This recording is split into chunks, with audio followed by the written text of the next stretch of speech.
We are so close to the Christmas break for the Ontario Hockey League, but before we get there, let's do another Power Rankings video because it is Monday. It's what we do here on the channel, and there was some movement, so let's dive right into it.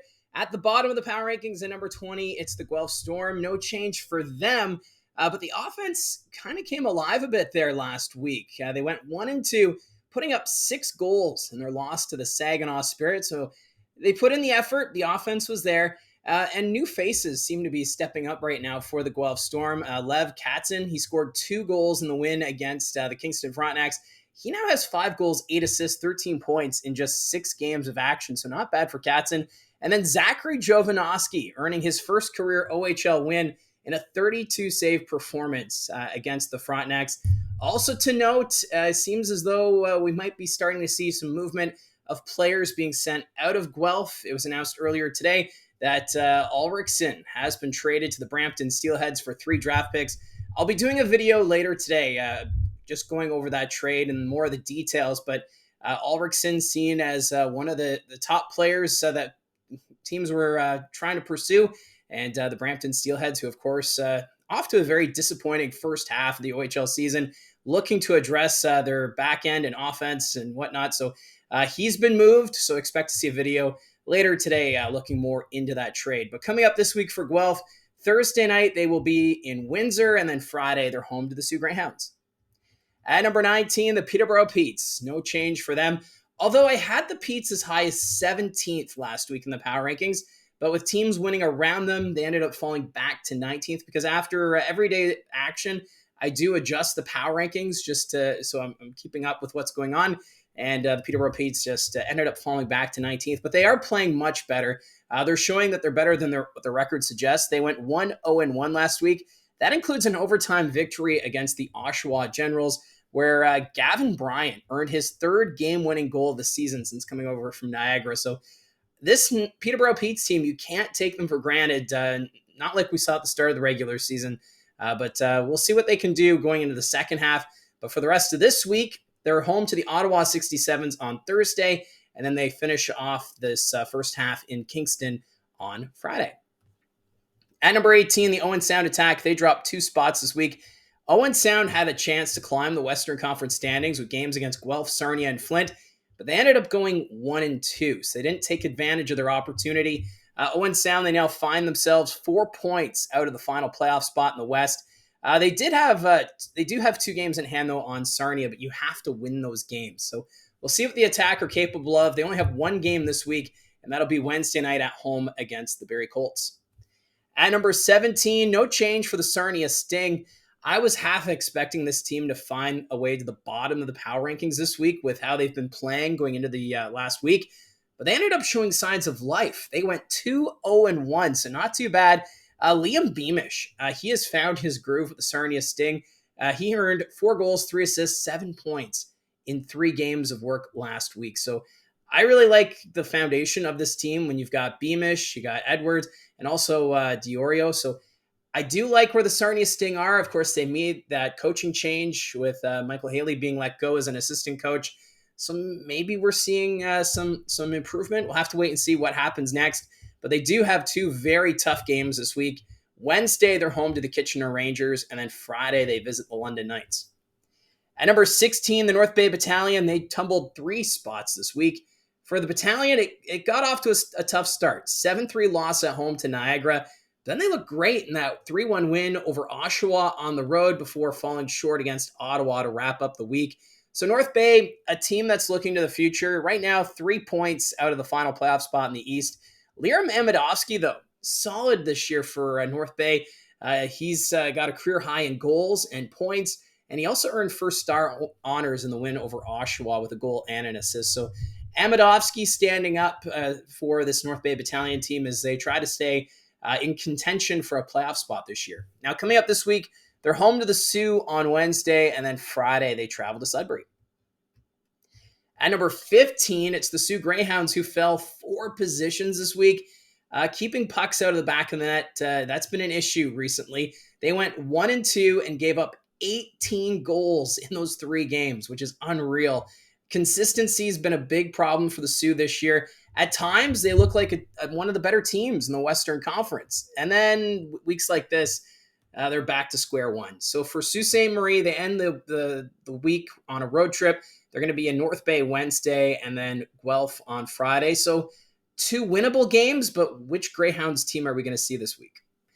At number 14, the Brampton Steelheads down another 2 positions. This is another team that's been having a hard time of late. The Brampton Steelheads, they went 0-1-2 last week, and their losing streak now sits at 5 games. And of course, they're missing Porter Martone, Carson Rakoff, Jack Ivankovic, who are with Team Canada, while Angus McDonnell still out with injury. But they have made a trade, and they've acquired Ulrichsen from the Guelph Storm, which should help this team. They've got the draft capital. We knew this is a team that's going to look to add leading up to the OHL trade deadline, which is now less than a month away. So, like I said when I was talking about the Guelph Storm, I'm going to do more of an in-depth video looking at the trade between Brampton and Guelph when it comes to Ulrichsen. Now, coming up this week, they will be in Brantford on Wednesday and then home to Niagara on Friday. At number 13, the Flint Firebirds up 5 positions. I did a double take on this. The Firebirds, the biggest mover this week in the power rankings.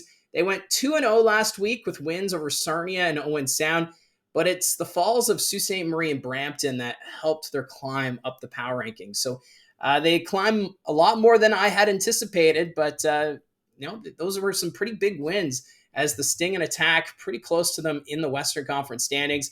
It was also great to see Nathan Day getting his second shutout of the season. It was a 16-save performance against the Owen Sound Attack, so he wasn't too busy, but still, there should be a good boost for Nathan Day going forward. Now, for this week, they have a home-and-home against the Saginaw Spirit. It starts Wednesday in Flint and then Friday at the Dow Event Center. At number 12, it's the Ottawa 67s, who are up 3 positions this week, and what a great week for the Barber Pools. They went 3-0 with wins over Peterborough, Barrie, and North Bay. And the winner of the Colts, that was a big one. They had a 4-1 lead after controlling most of the hockey game. Ended up needing a shootout to get the job done. But still, for Ottawa, who they were shorthanded in that game, missing 2 players. And of course, Dave Cameron off of the World Juniors with Team Canada. This team, they found a way to win. And right now, this team, they've been winning in bunches throughout the regular season. And we'll see if that continues. But it's going to be tough. They had started a 9-game road trip because of the World Juniors. They still have 7 games to go on this road swing. So we'll see what they can do and what kind of moves this team makes leading up to the OHL trade deadline. I don't expect them to make big additions unless it's looking to the future. That's my thought with the Ottawa 67s. And coming up this week, they're going to play Peterborough, and then Friday, they're in Kitchener. At number 11, the Brantford Bulldogs, who are up 3 positions this week. And for the Bulldogs, 3-0 was the record last week, including a 10-1 victory over their division rivals from Kingston. What a week for Brantford. The Bulldogs, they look like a team that could contend in the East. Those were some pretty big wins, too, over Brampton, Barrie, and Kingston. So some tough teams last week. Nick Lardis, now 28 goals on the regular season. That's just 2 back of Michael Misa, who has the lead with 30. And also, he has points in 17 of his last 18 games. Nick Lardis has been a machine for this Brantford Bulldogs team as they continue their climb. And it was also good to see Daniel Chen score his first career OHL goal. It took the defenseman 68 games to do so nothing in his rookie year, but in his second season, finally able to find the back of the net. He got a goal and 2 assists in that game against Kingston. Now, coming up for Brantford, Wednesday, they're home to Brampton, and then Friday, they visit the Oshawa Generals. At number 10, it's the Kingston Frontenacs, who are down 2 positions. The Frontenacs road trip, it ended in a thud. They played 3-3, which started with a close loss to Kitchener in overtime. They then lost in a shootout to Guelph, and then were dropped 10-1 by the Bulldogs. So not the result the Frontenacs were looking for. And I know they don't want to use the excuse that it was a 3-3. They were tired going into Brantford, because every team in the OHL goes through it. They all have to play 3-3s at some point during the regular season. But the bright spot for Kingston, the play of Milipiniemi, the Pittsburgh Penguins prospect, an assist in the loss to Brantford, which extended his point streak now to 8 games. So there's a positive there for Kingston. They only have 1 game coming up this week, and that will be Friday at home to the Peterborough Petes. At number 9, the Saginaw Spirit, no change for them from last week. For Saginaw, they are a fascinating team. I mentioned last week that they're a bit of a Jekyll and Hyde. They have the most goals in the OHL with 137, so we know they can score at will, and we saw that in their win against the Guelph Storm. But they also have a league high of 532 penalty minutes, and that gave the Erie Otters 6 power plays, and Erie would capitalize on 2 of those man advantages. So we'll see what happens next here for the Saginaw Spirit. Coming up Wednesday, they're in Flint, and then they host the Flint Firebirds on Friday. At number 8, the Niagara Icedogs. They're up 2 spots this week. Niagara, they looked great on their northern road trip, going 3-0 in their stops in North Bay, Sault Ste. Marie, and Sudbury. Kevin He, 3 goals, 5 assists in those 3 games. Ryan Robrick, 4 goals, 5 assists. And Ethan Zada, 5 goals, 4 assists. This team, I know there's been speculation that maybe Niagara will look to add a big piece going up to the OHL trade deadline. But I kind of feel this team should see where this offense can take them. I don't think they need to make a big trade because this is a team that's expressed interest in bidding in the 2027 Memorial Cup. So you want to, I think, add for the future, not necessarily this run, because obviously if you make a trade, for example, Jet Luchenko of the Guelph Storm, they're going to want some big assets going their way, which then takes away trade capital for when you want to build for a contender for 2027 if you are the host of a Memorial Cup. So personally, I'd like to see Niagara maybe add some depth players or stay the status quo because they've got a great lineup as is. Why not ride it and see where these guys can get you and then build on that as you prepare for the future? That's just my take, but this Niagara Icedogs team, when they're on, they're on. Coming up on Thursday, it's a big game in Barrie against the Colts, and then Friday, they visit the Brampton Steelheads.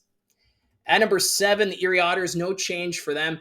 Erie, 1-1 was their record last week, and they led most of the game in Windsor before the Spitfires scored 5 unanswered, with the first goal coming in the final minute of the second period and then 4 in the third.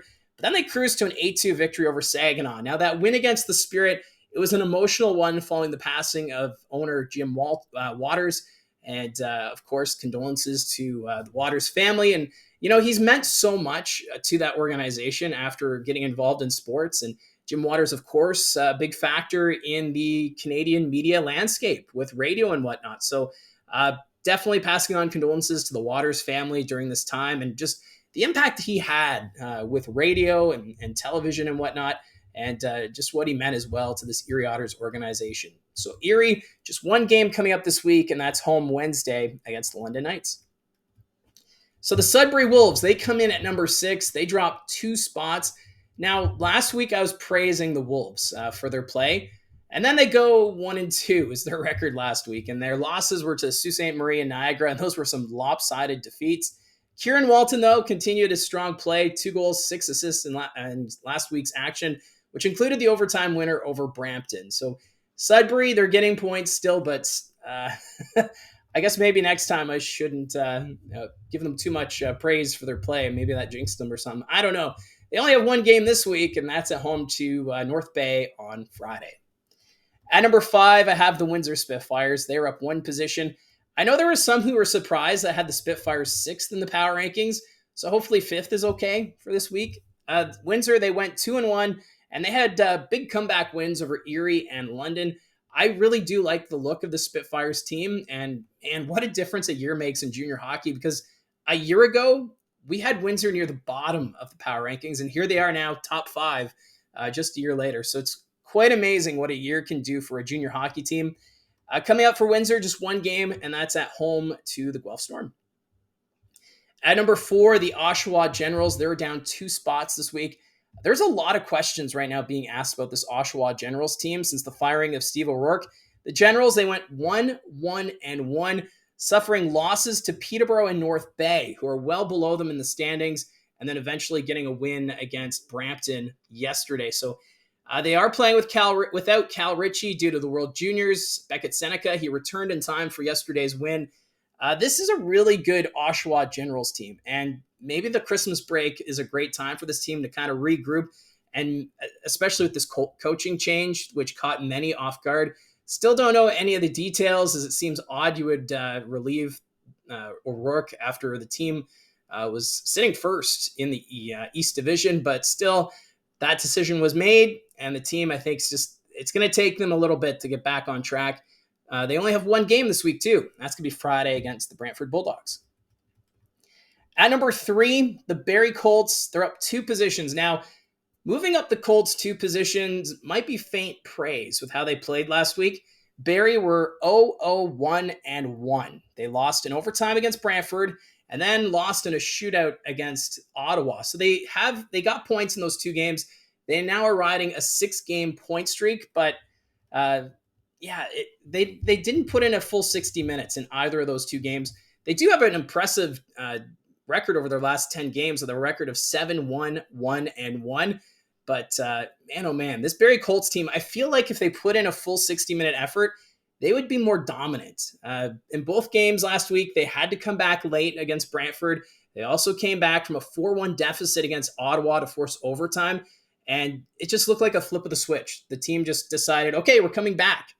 But you can't play like that all the time. Like, we've seen them have games where it's a full 60 minutes and they're in control. They dominate. They're putting pucks on net. They're getting the goals. And Ben Horebic is the reason why they got the point against the Brantford Bulldogs. So I do have them in 3rd place, but man, if this team would put in that full 60 minutes, I think this team could do some pretty great things in the Eastern Conference, which they already lead. But on Wednesday, they're in Owen Sound, so that could be a bit of a trap game. And then Thursday, they're home to Niagara, who are right there with them at the top of the Central Division.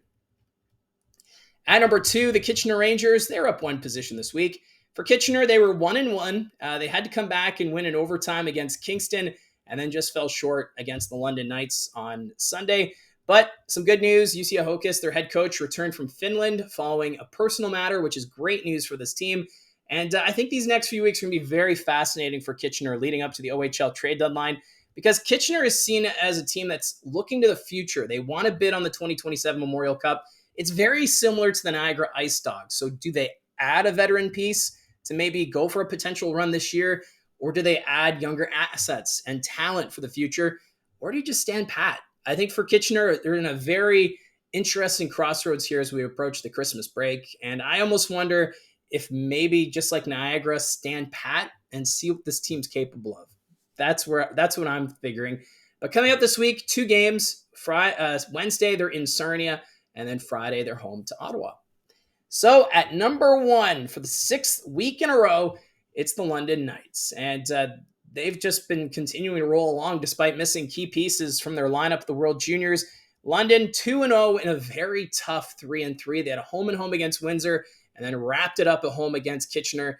And I was impressed with the play of Blake Montgomery. You need players to step up with your veteran players away at the World Juniors, and he scored in back-to-back games in Windsor and against Kitchener. So I like Montgomery's game.